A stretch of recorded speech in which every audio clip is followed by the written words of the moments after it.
Hey everybody, welcome to episode 3 of the Gray Havens podcast. My name is Dave Radford, and I will be your host. Today I'm in the band The Gray Havens together with my wife, Alicia, and this podcast is very much an experiment where we're digging into the origins, stories behind the songs, writing and recording process of each of our songs from our upcoming album, Blue Flower. If you're tuning in for the first time, this album was directly inspired by C.S. Lewis's autobiography, Surprised by Joy. If you want to hear more about that, you can listen to episode 1 in particular, but also episode 2 goes into that. Today, we're going to be highlighting our second song on the album called Rhythm of the East and explore how it ties in with C.S. Lewis's story and what's up at the East. And there's an electric guitar solo. Answers headed your way here in a minute. Here we go.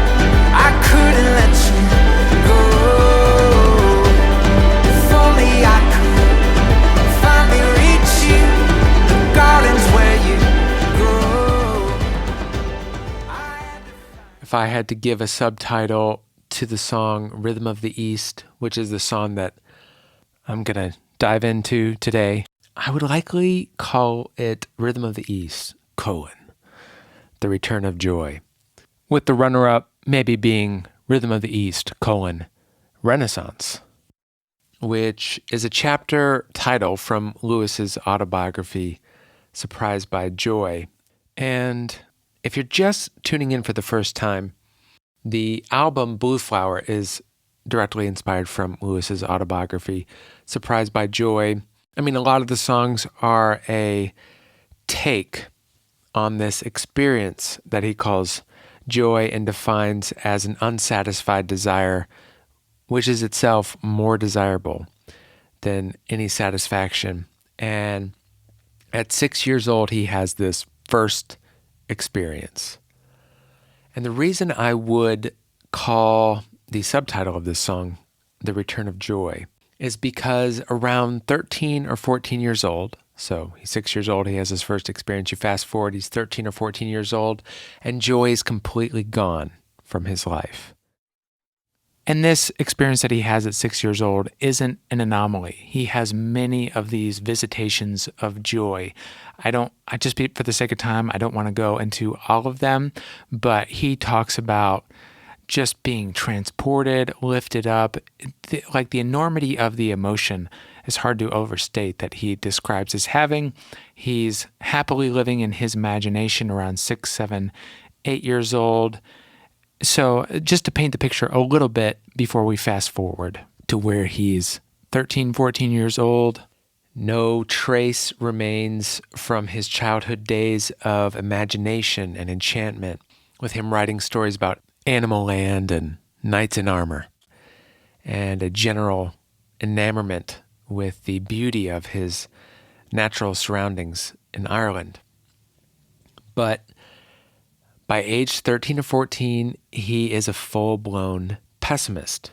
Joy is gone, and for a host of reasons, he finds the universe to be a, quote, regrettable institution.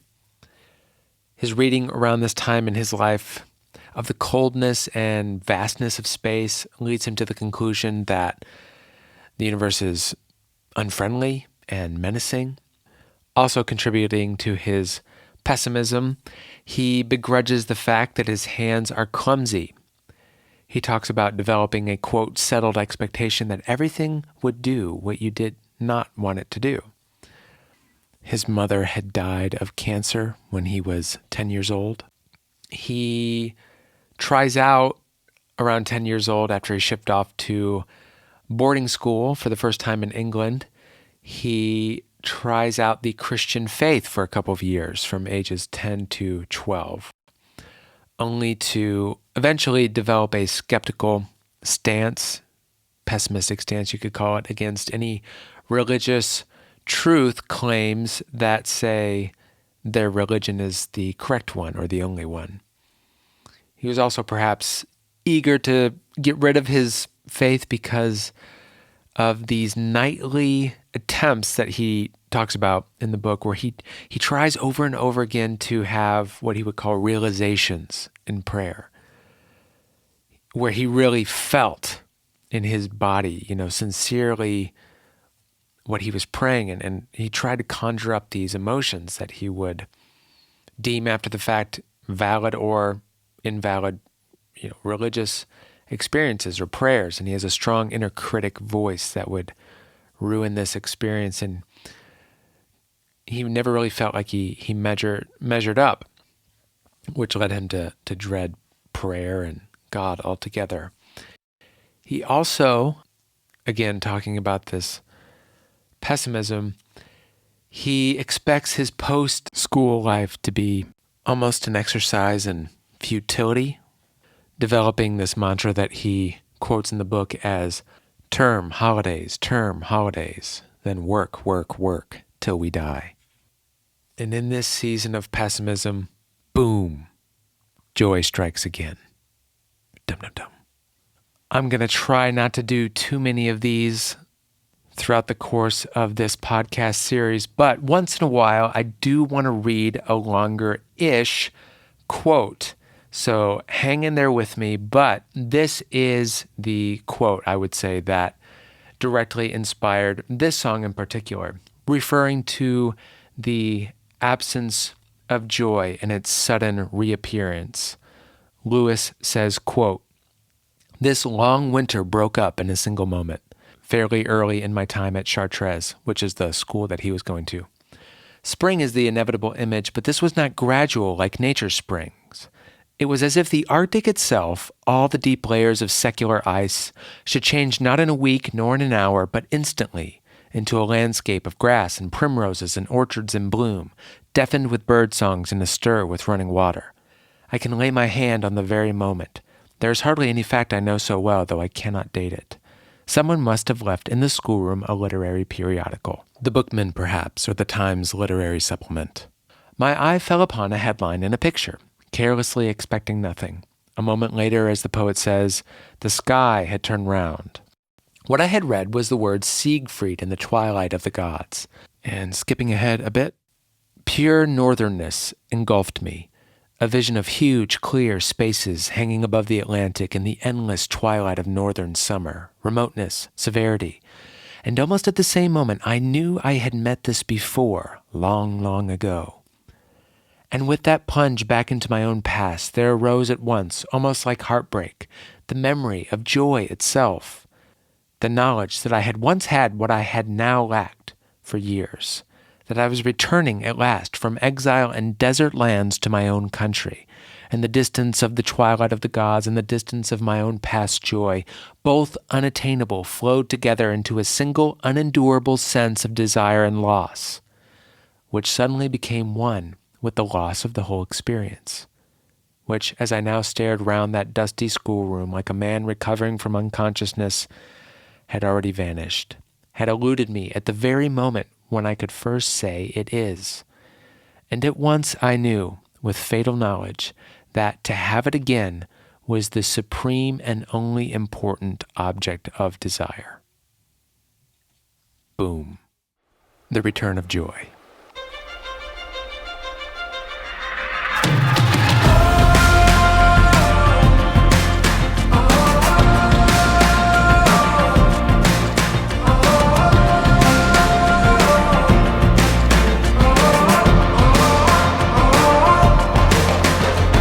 Going down by the river, found I was cold and couldn't speak. I started hearing something in the silence next to me.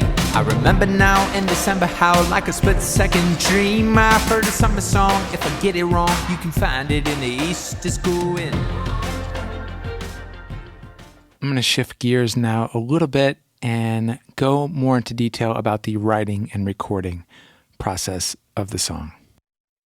The initial spark that set me down the path of writing this song was a violin ostinato or repeating pattern over top of a string chord progression. I was working in Logic. I had newly discovered some of these sound libraries where you can play stringed instruments on a keyboard. I have a deep love for strings, woodwinds, brass, any of these symphonic orchestral instruments. I played trumpet starting in 6th grade and was in all those kinds of bands. And here's a bit of what that original sketch sounded like.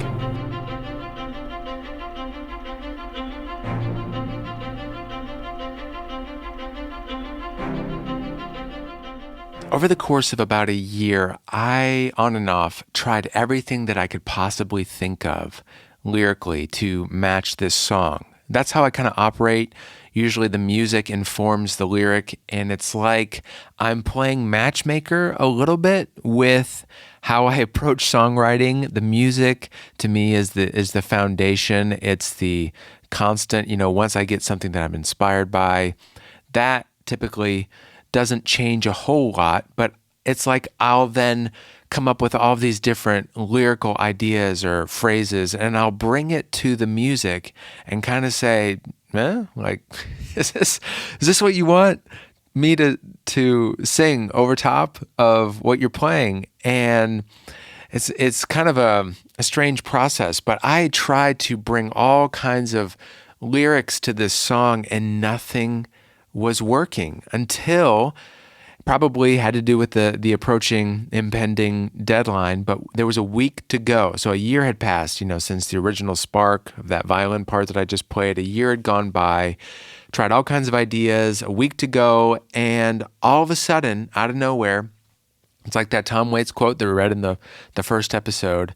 It's like this idea comes in through the window and then through you and then onto the piano. And if there was a door in my mind that, is called lyricist, the violin voice memo that I had recorded from a year ago was banging on that door for, the 20th chance to be written. And it was one of those rare moments in songwriting where you sit down and the lyrics just flow out of you, to where a few hours later, the bulk of the song had been written. And for all of the painful moments in songwriting, I mean, most of it is just tedious, almost like pulling teeth for the next line. Once in a while, you get one of those magic moments. And this block of time, this couple hours, was one of those moments. The lyrics themselves are trying to paint a picture of this summer-winter duality in Lewis's worldview, which introduces the second major theme on the album, which we'll get more to in the next episode. But here is the vocal soloed with the strings. I was going down by the river, found I was cold and couldn't speak. I started hearing something in the silence next to me. I remember now in December how, like a split-second dream, I heard a summer song. If I get it wrong, you can find it in the East. Just go in. So bringing in that I was cold, it's December, that kind of language to paint a picture of the reality in which that summer song enters, which I like that it's sort of characterized by this vocal part playing along with the string section. Just go in. Just go in. Just go in. If you're wondering what the East is all about, the location in Lewis's fiction where paradise is located, or where the land of longing is located, seems to be in the East. You see this in the Voyage of the Dawn Treader, with Reapy Cheap's Heart's Desire being in the utter East, where Aslan's country is. In The Pilgrim's Regress, which is Lewis's fictionalized version of Surprised by Joy, I think paradise, or the land of longing, is ultimately located in the East, interestingly, where the main character John starts his journey from. He thinks it's going to be out in the West, and then he goes as far as the West is from the East, only to realize that this island that he catches his eye at the beginning of the book is actually the mountains where he's from the other side. And it's this interesting story. But east is the direction that Lewis chooses, so I wanted to reflect that in the lyric. The real heart of the song, or the anchor lyrically, is that last sentence from the longer quote that I read, that after Lewis experiences the return of joy, he talks about, and at once I knew with fatal knowledge that to have it again was the supreme and only object of desire. Don't let me go, don't leave me behind. I want you so bad to stay this time. Yeah, looking back. Real quick, I'm not going to spend a lot of time on verse 2 or the rest of the song, but there was a line that I liked in the lyric that talks about a certain sickness that was better than health, which is just taken from Lewis's own writings. A couple chapters after that long quote that I read, he talks about a season of life that he's in where there's more frequent occurrences of joy. And he says, I was sick with desire. That sickness better than health. I thought, that's interesting. I got to put that somewhere. It also, this verse sort of highlights the sense in which, or the tense in which the song is being sung, kind of that looking back upon an earlier season in life, where he still has absolutely no idea where this is coming from, not really linking it to anything that at that time he would have considered to be real or true. Yeah, looking back, I remember that. Wouldn't say that I was well, but there's a certain sickness that's better than health. 'Cause every day was another way. A few other things just to mention before we wrap up, and maybe we'll get Alicia here in the studio to get her take on the song. But one of the things that I was most excited about on the song was the electric guitar solo. I haven't always wanted an electric guitar solo, but it was a song where one finally made sense for the arrangement or whatever. And Alicia and I were watching something one night, and I just heard the electric guitar solo in my head. And so I had to pause things and rushed out of the room. I'll be right back, and just quickly sketched out this solo that I heard in my head, I think on an electric guitar sample library or a synth library. But regardless, here's how it sounded in the end, and I'm almost just as excited about the ramp up to it that Ben creates using some EQ automation on the electric guitar itself. But here it is.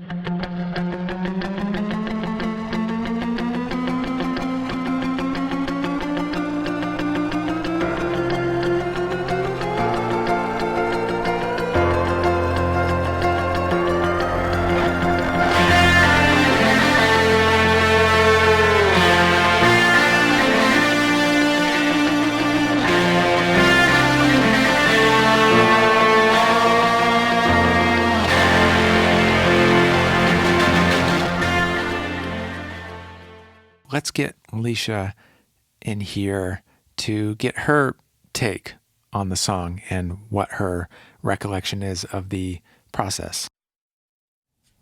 Welcome back to the studio. Thanks. I know you're just 15 feet away all the time on the other side of the room. I feel like I should welcome you just the same, and want to get your thoughts on your recollection of the making of or the writing process or anything that stuck out to you from Rhythm of the East. Yeah. I remember we were very close to beginning production with Ben, and you were doing a final comb through on all of the lyrics for the songs that were like pretty much ready to go. And then, was it just a couple days before? Yeah.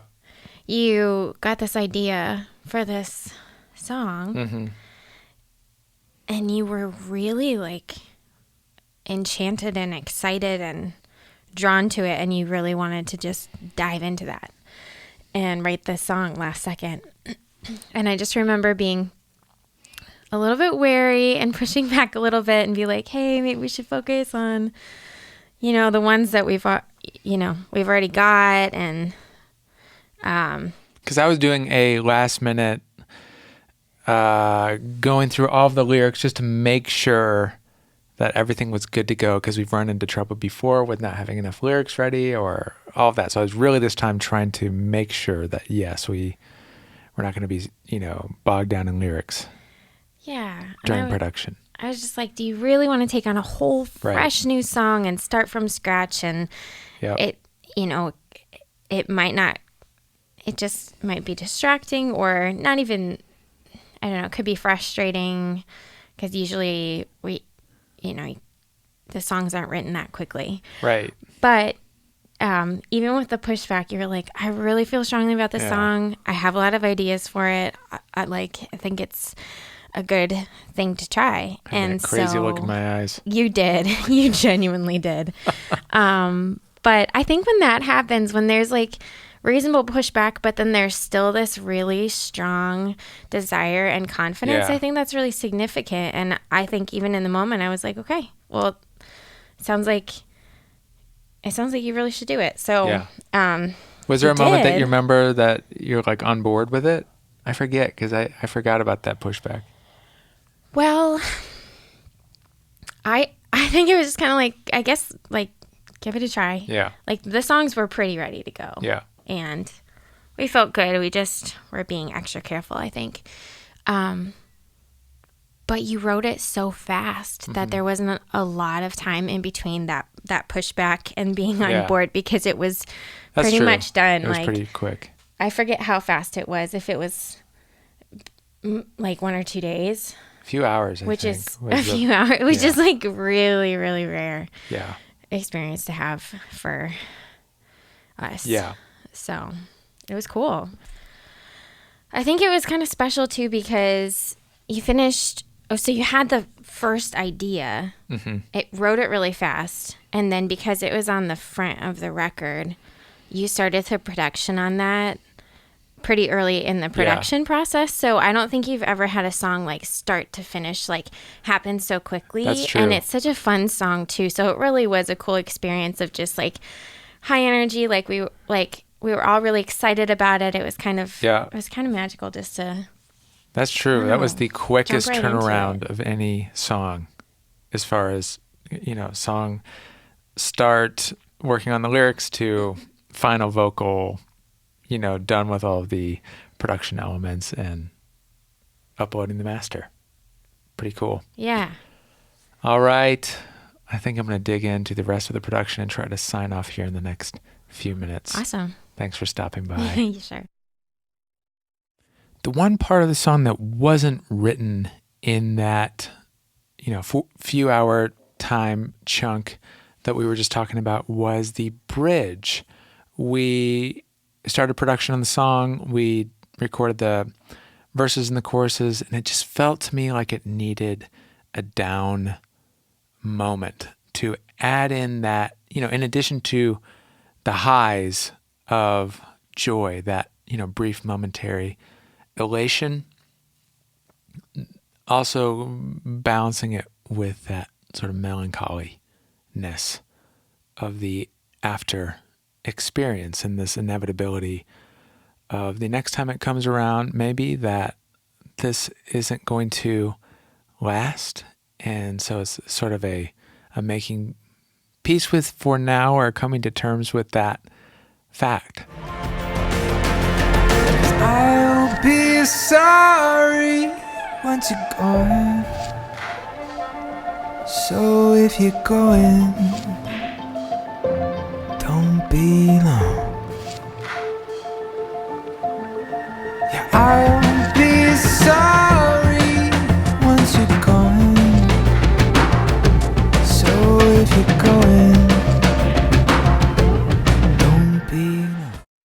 I think that is where we're going to leave it this time around. It's really hard to know as I'm making this podcast, what to leave in, what to take out.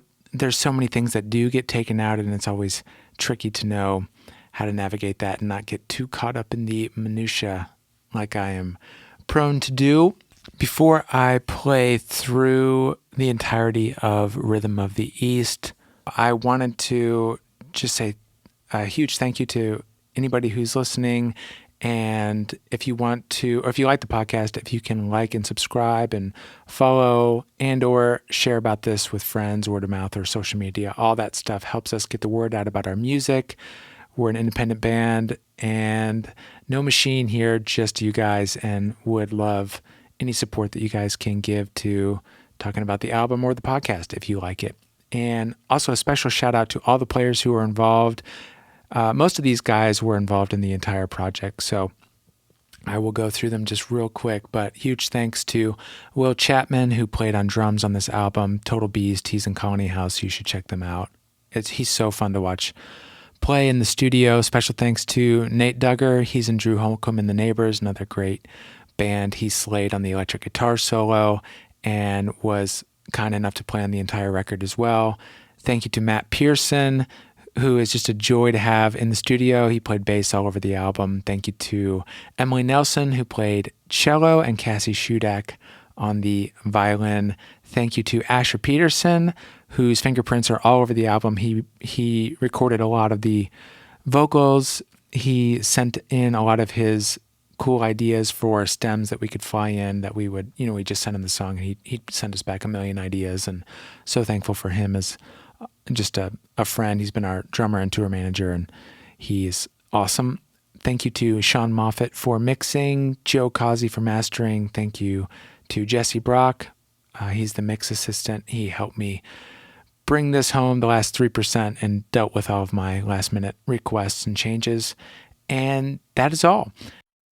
Once again, thanks so much for listening. We're going to finish things out by playing our song, Rhythm of the East.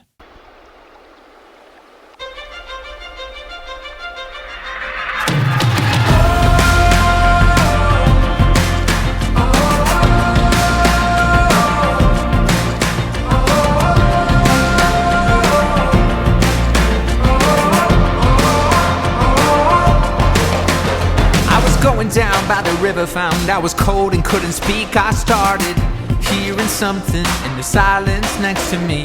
I remember now in December how, like a split-second dream, I heard a summer song. If I get it wrong, you can find it in the east. It's going, it's going, it's going, it's going, we're going. Don't let me go, don't leave me behind. I want you so bad to stay this time. Yeah, looking back, I remember that. Wouldn't say that I was well, but there's a certain sickness that's better than health. Every day was another way, trying to get back to the dream of the summer song. If I get it wrong, you can find it in the east. It's going, it's going, it's going, it's going, we're going.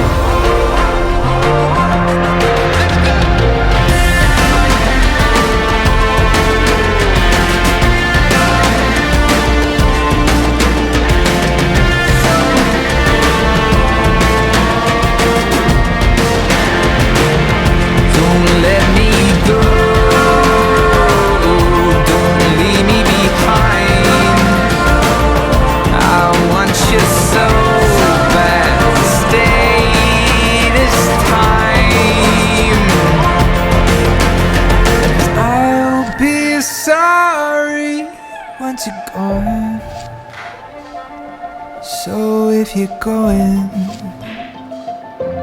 don't be long. Yeah, I'll be sorry once you're gone. So if you're going, don't be long.